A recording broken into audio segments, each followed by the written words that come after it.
Baik, Assalamualaikum warahmatullahi wabarakatuh. Izinkan saya memperkenalkan diri.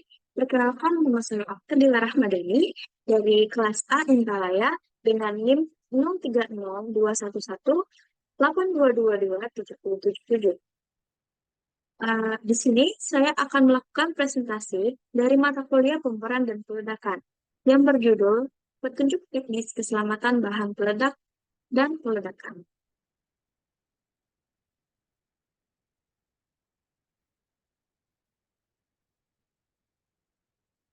Pentingnya mengutamakan keselamatan pada kegiatan peledakan.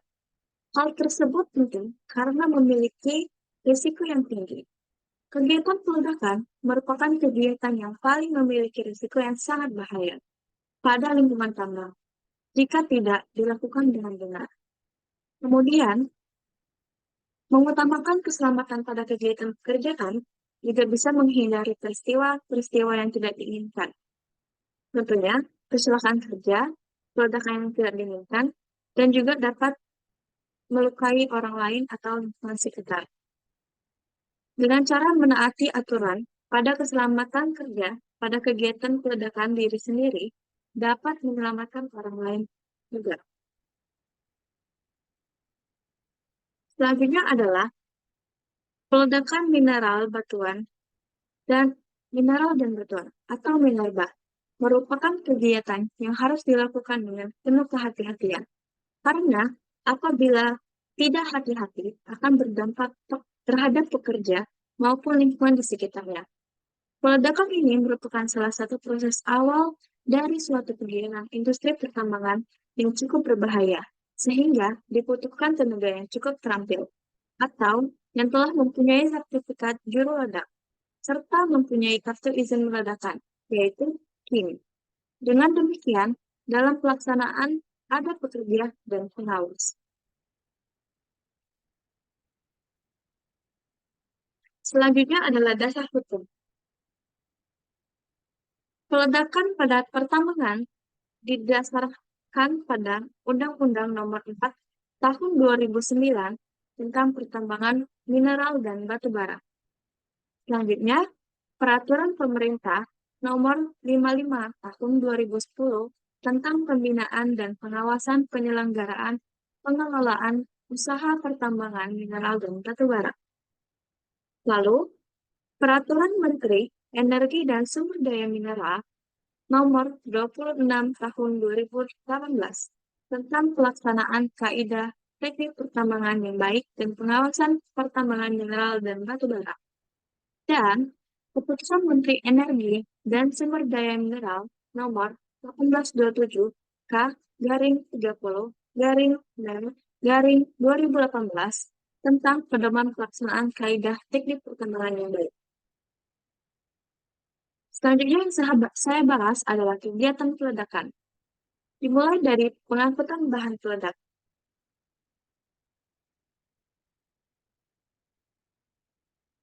Bahan peledak harus diserahkan dan disimpan di dalam gudang dalam jangka waktu tidak lebih dari 24 jam sejak setibanya dalam wilayah kegiatan pertambangan. Kemudian, dilarang mengangkut bahan peledak ke atau dari gudang bahan peledak atau di sekitar tambang kecuali dalam peti aslinya yang keperluan itu. Apabila dalam pemilihan bahan peledak dari peti aslinya ke dalam wadah tertutup terdapat sisa, maka sisa tersebut harus segera kembali ke gudang bahan peledak. Kemudian, Kepala Pelaksana Inspeksi Tambang mengeluarkan petunjuk teknis untuk mengatur pengangkutan, pemindahan, atau pengiriman semua jenis bahan peledak dan detonator di dalam atau di sekitar wilayah kegiatan usaha pertambangan. Kepala tambang Kepala Teknik Tambang harus membuat peraturan perusahaan untuk mengatur pengangkutan bahan peledak.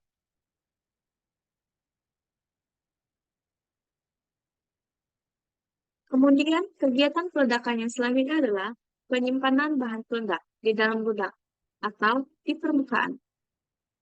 Yang pertama ada, di setiap gudang, bahan peledak harus dilengkapi dengan termometer yang ditempatkan dalam ruang penimbunan, tanda himbauan, dan alat pemadam api. Kemudian, sekitar gudang peledak harus dilengkapi lampu penerangan dan harus dijaga 24 jam terus-menerus oleh orang yang dapat dipercaya. Kemudian, sekeliling lokasi gudang, bahan peledak harus dipasang pagar pengaman. Lalu, untuk masuk ke dalam gudang, hanya diperbolehkan menggunakan lampu senter kedap gas. Dilarang memakai sepatu yang mempunyai alat besi dan membawa pematik api. Dikarenakan hal tersebut dapat memicunya peledakan yang tidak diinginkan. Kemudian, sekeliling gudang bahan peledak peka detonator harus dilengkapi tanggul pengaman yang tingginya 2 meter dan lebar bagian atasnya 1 meter. Adapun gudang dengan kapasitas kurang dari 1000 kg pada bagian dalamnya harus dipasang pemadam api otomatis yang dipasang pada bagian atas, dan gudang dengan kapasitas 5000 kg atau lebih harus dilengkapi dengan hidran yang dipasang di luar gedung yang dihubungkan dengan sumber air bertekanan. Selain di permukaan tanah, ada juga penyimpanan bahan peledak di dalam gudang yang berada di bawah tanah.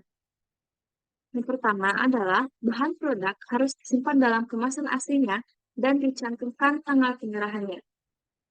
Lalu, detonator harus disimpan secara terpisah.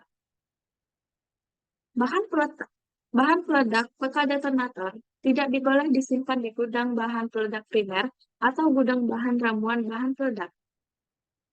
Yang keempat, bahan peledak peka primer dapat disimpan bersama-sama di dalam gudang bahan peledak peka detonator, tetapi tidak boleh disimpan bersama-sama dalam gudang bahan ramuan bahan peledak. Bahan ramuan bahan peledak dapat disimpan bersama-sama di dalam gudang bahan peledak peka primer dan atau di dalam gudang bahan peledak peka detonator. Lalu, amunisi dan jenis misil lainnya hanya dapat disimpan dengan bahan peledak lain di dalam gudang bahan peledak apabila ditumpuk pada tempat terpisah, dan semua bagian yang terbuat dari besi harus dilapisi dengan pelat tembaga dan aluminium atau ditutupi dengan tekan sampai 3 meter dari lantai. Kemudian, untuk temperatur ruangan bahan peledak, yaitu bahan ramuan tidak boleh melebihi 55 derajat Celcius dan pekat detonator tidak boleh melebihi 35 derajat Celcius. Kegiatan peledakan selanjutnya adalah penyimpanan dan pengeluaran bahan peledak. Yang pertama adalah menolak atau mengembalikan bahan peledak yang dianggap rusak atau berbahaya atau tidak layak digunakan. Yang kedua, penerimaan dan pengeluaran bahan peledak harus dilakukan pada ruangan depan gudang bahan peledak, dan pada saat melakukan pekerjaan tersebut, pintu penghubung harus ditutup. Yang ketiga, jenis bahan peledak yang dibutuhkan harus dikeluarkan dari gudang sesuai dengan urutan waktu penerimaannya, atau yang biasa disebut dengan first in and first out.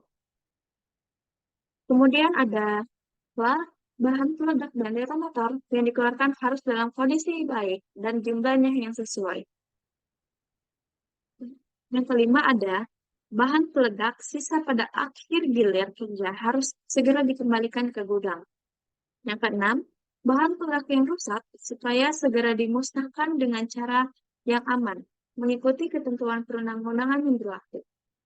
Ketujuh, data dari bahan peledak yang rusak meliputi jumlah, jenis, merek, dan kerusakan yang terlihat harus dilaporkan kepada kepala pelaksana inspeksi tambang untuk mendapatkan saran penanggulangannya. Kemudian, sumbu api harus diperiksa pada waktu diterima dan secara teratur, melihat kemungkinan adanya kerusakan dan diuji kecepatan nyalanya. Kemudian ada kemasan yang kosong atau bahan pengemas lainnya tidak boleh disimpan di gudang bahan peledak atau gudang detonator. Yang terakhir adalah membuka kemasan bahan peledak dan detonator harus dilakukan di bagian tertentu.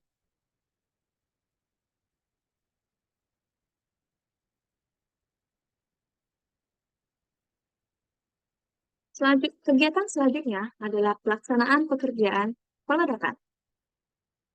Yang pertama ada KTP membuat peraturan tentang pelaksanaan pekerjaan peledakan yang dapat dilaksanakan dengan aman. Kemudian ada yang kedua yaitu Biro Ledak harus mengawasi jalannya peledakan agar berlangsung dengan aman dan sesuai aturan.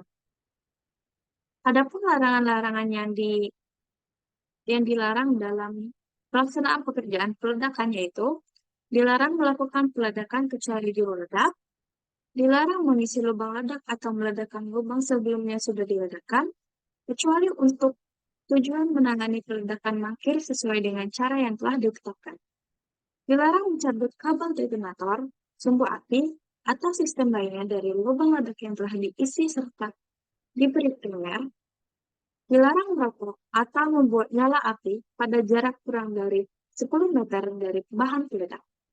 Kemudian, dilarang menggunakan sumbu api untuk meledakkan di tambang biji bawah setelah tanggal yang akan ditentukan oleh Kepala Pelaksana Inspeksi Tambang.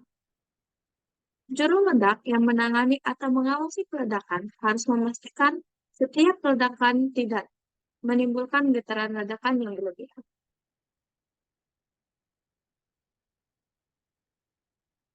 Selanjutnya adalah jarak aman gudang, utama dan gudang handak atau detonator terhadap lingkungan dan rentangannya. Di sini ada tabel yang terlihat pada share screen tersebut, di mana I merupakan bangunan yang didiami orang, rumah sakit, bangunan-bangunan lain, atau kantor-kantor. I2 merupakan tempat penimbunan bahan bakar cair, tangki, bengkel, dan jalan umum besar. I3 merupakan rel kereta api dan jalan umum kecil.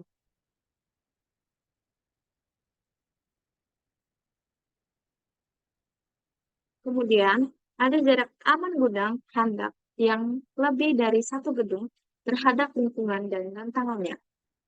Bisa dilihat pada tabel berikut.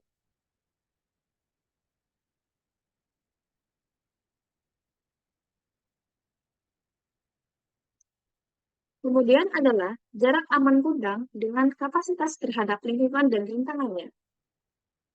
Di sini ada bengkel-bengkel dan tempat kerja lainnya, jalan utama, tempat-tempat umum, batas tempat usaha pertambangan, tempat pencampuran bahan ramuan bahan peledak, bahan-bahan berbahaya lainnya seperti tangki bahan bakar dan lain-lainnya. Dan adapun kapasitas dari bahan ledak tersebut adalah kurang dari 50 ton, 50 sampai 150 ton, dan 150 sampai 2000 ton.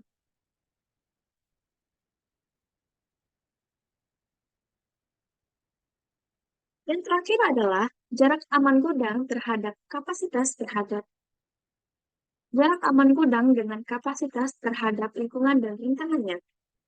Satu, apabila bahan peledak pada detonator disimpan dalam gudang berbentuk bangunan, maka harus memenuhi ketentuan tersebut. Yang pertama, tetap dalam kemasan aslinya. Yang kedua, diletakkan di atas bangku dengan tinggi paling kurang 30 cm dari lantai gedung. Dengan ketentuan A. Tinggi tumpukan paling tinggi 80 cm dari dasar lantai. Lebar tumpukan paling banyak 4 titik dan panjang tumpukan disesuaikan dengan ukuran gedung. Kemudian, jarak antara tumpukan berikutnya paling kurang 30 cm. Dan harus tersedia ruang bebas antara tumpukan dengan dinding. Gudang paling kurang 30 cm. Yang kedua adalah apabila disimpan dalam gudang, terbentuk kontainer bahan peledak bekas detonator, maka harus memenuhi ketentuan. Yang pertama, ditutup dengan baik sehingga udara dapat mengalir di sekitar tumpukan. Kedua, kapasitas penyimpanan paling banyak 40 kg. Yang harus diperhatikan dalam ruangan penyimpanan tersebut adalah temperatur ruangan maksimal 35 derajat Celcius. Baik, kata-kata terakhir dari saya dalam presentasi hari ini adalah kecelakaan tidak terjangkau, tetapi keselamatan bisa dipersiapkan. Demikianlah presentasi dari pembaran dan peledakan yang saya presentasikan pada hari ini. Saya mohon maaf jika kurang maksimal dan mohon ampun bila ada kata-kata yang salah. Saya Octavia Rahmadani, saya tutup. Wassalamualaikum warahmatullahi wabarakatuh.